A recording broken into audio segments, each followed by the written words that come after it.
عزیز طلباء و طالبات السلام علیکم۔ آج 10ویں جماعت کی اردو کتاب میں جو ہمارا موضوع ہے وہ ہے مرزا محمد رفیع سودا کی قصیدہ شہر آشوب، اس کا دوسرا حصہ۔ تو دوسرے حصے میں جو ہمارا شعر ہے آج وہ ہے: سن کر یہ لگے کہنے کہ خاموش ہی رہ جا، اس امر میں قاصر تو فرشتے کی زبان ہے۔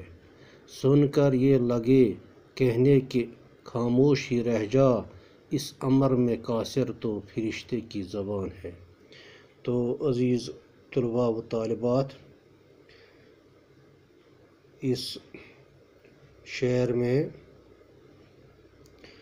جو سودا نے اس قصیدہ شہر آشوب میں درج کیا ہے، سودا یہ بات سن کر کہنے لگے کہ بس چپ ہی رہو، خاموش رہو، اس بارے میں کچھ مت پوچھو کہ دلی میں لوگ کس طرح زندگی گزار رہے ہیں، کیونکہ اس بارے میں فرشتوں کو بھی کچھ کہنے کی ہمت نہیں۔ اس سوال کا جواب دینے میں فرشتے بھی لاچار ہیں، یعنی اہل دلی کا گزر بسر نہایت ہی مشکل حالات میں ہو رہا ہے۔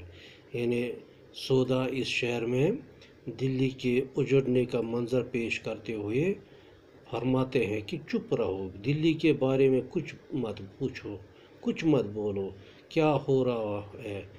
دلی کے بارے میں فرشتوں کو بھی کچھ کہنے کی ہمت نہیں ہے۔ اس سوال کا جواب فرشتے دینے سے بھی لاچار ہے۔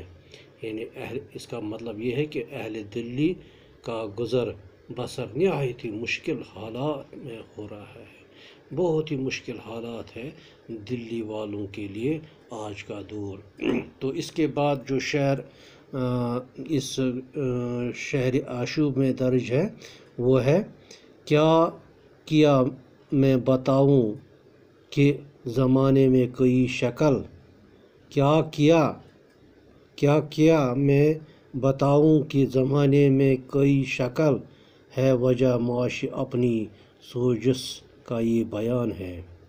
کیا میں بتاؤں کہ زمانے میں کوئی شکل ہے، وجہ معاش اپنی سوجس کا یہ بیان ہے۔